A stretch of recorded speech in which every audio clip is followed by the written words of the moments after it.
আসসালামু আলাইকুম। মাত্র ১ টাকায় আপনার জমির খতিয়ান নাম্বার এবং আরএসবিএস এর কাগজ উঠাইতে পারবেন। সো কিভাবে মাত্র ১ টাকায় এই কাগজগুলো ওঠানো যায় আজকের ভিডিওতে দেখানো হবে। সো ভিডিওটি আপনাদের কাজে লাগতে পারে, এর জন্য সবাই মনোযোগ সহকারে ভিডিওটি দেখতে থাকুন। তো আমাদের সরকারি ওয়েবসাইট ল্যান্ড.গভ.বিডি থেকে যদি উঠাইতে চাই তাহলে কিন্তু এখান থেকে সম্পূর্ণটা আমরা দেখতে পারি না, এবং কি এখানে শুধু একজনের নাম দেখায়, কতটুকু সম্পত্তি আছে সেটাও কিন্তু দেখায় না।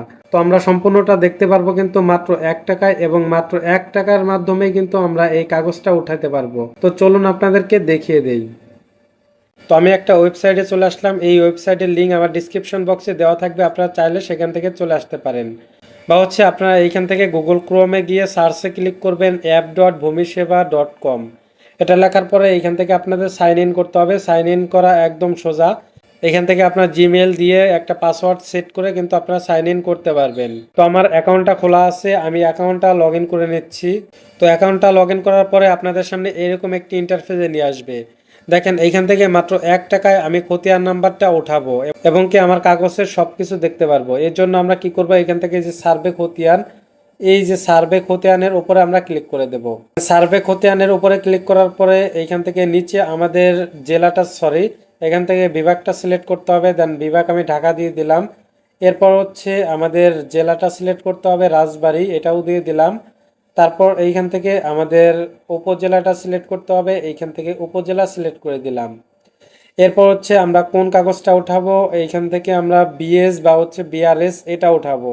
বিআরএস যেহেতু লাস্ট খতিয়ান, এই জন্য বিআরএস সিলেক্ট করলাম। এরপর নিচের দিকে চলে আসব, এইখান থেকে আমাদের মৌজাটা খুঁজতে হবে। সো এখান থেকে মৌজা আমাদের 211 ধুলদি লক্ষ্মীপুর। সো আমি 211 ধুলদি লক্ষ্মীপুরটা সিলেক্ট করে দিচ্ছি এখান থেকে। দেন সিলেক্ট করার পরে এইখান থেকে আমরা নিচের দিকে চলে আসব। নিচের দিকে আসার পরে এখান থেকে আমরা খতিয়ান নাম্বারটা দিয়ে দেব। তো আমার খতিয়ান নাম্বার 1246, এটা আমি দিয়ে দিলাম। দেওয়ার পরে এখান থেকে যদি আপনাদের খতিয়ান নাম্বার না থাকে, এখান থেকে দাগ নাম্বারটা দিতে পারেন। দাগ নাম্বার না থাকলে মালিকের নাম দিয়েও খুঁজতে পারেন। তারপর এইখান থেকে খুঁজুন নামে একটি অপশন থাকবে। এই যে এইখানে এই খুঁজুন নামে অপশনের উপরে ক্লিক করে দেবেন। এটার উপরে ক্লিক করার পরে নিচের দিকে দেখতে পারবেন মালিকের নাম। এখান থেকে হবিবুর রহমান, এটার উপরে ক্লিক করবেন। এই যে এখানে দেখুন, এটার উপরে ক্লিক করে দেবেন।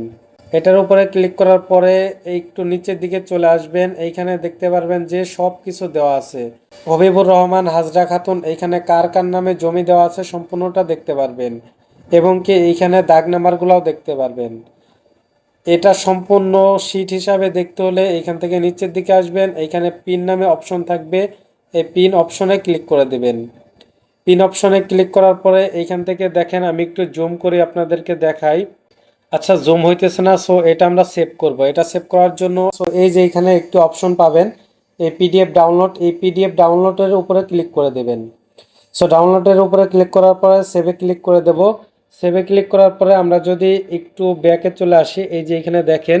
আচ্ছা, আমি ফোনটা একটু অ্যাঙ্গেল করি। সো অ্যাঙ্গেল করার পরে এই যে এখান থেকে কিন্তু দেখতে পারবেন যে এইখানে মালিক কে কে আছে, মালিকের নাম, ঠিকানা এবং দাগ নাম্বার, এখানে কিন্তু সব কিছু দেওয়া আছে। সো এই কাগজটা কিন্তু মাত্র ১ টাকায় পেয়ে যাবেন। সো এখন যদি আমরা ব্যাকে চলে আসি, ব্যাকে আসার পরে এখান থেকে দেখেন যে আমার কিন্তু এখানে ৯ টাকা ছিল, ৮ টাকা হয়ে গেছে। মাত্র ১ টাকায় কিন্তু আমি এটা পিডিএফ করে উঠাইতে পারছি। সো এটা যদি বের করতে চাই তাহলে যে কোনো কম্পিউটার দোকান থেকে পিন করে আমরা বের করতে পারবো। এখন আপনাদের প্রশ্ন হলো এখানে টাকা কিভাবে ভরবেন। দেখেন এইখানে মজার বিষয় কি যে মাত্র ১০ টাকা হইলে কিন্তু এখান থেকে টাকা লোড করতে পারবেন। বিকাশের মাধ্যমে, নগদের মাধ্যমে, রকেটের মাধ্যমে, উপায়ের মাধ্যমে কিন্তু এখানে ১০ টাকা পর্যন্ত কিন্তু অ্যাড করতে পারবেন। তো টাকা লোড করার জন্য এখান থেকে টাকা যোগ করুন, এটার উপরে ক্লিক করে দেবেন।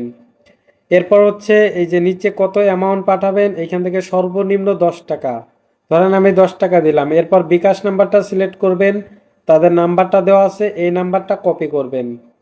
দেন এই নাম্বারটা কপি করবেন। কপি করার পরে আপনার বিকাশ থেকে সেন্ড মানি করে দেবেন। সেন্ড মানি করার পরে যে ট্রানজ্যাকশন আইডিটা থাকবে সেটা এখান থেকে বসিয়ে দেবেন। ট্রানজ্যাকশন আইডিটা বসানোর পরে এইখান থেকে আপনারা সাবমিটে ক্লিক করে দেবেন, তাহলে কিন্তু আপনাদের টাকাটা রিচার্জ হয়ে যাবে মাত্র ১ মিনিটের মাধ্যমে।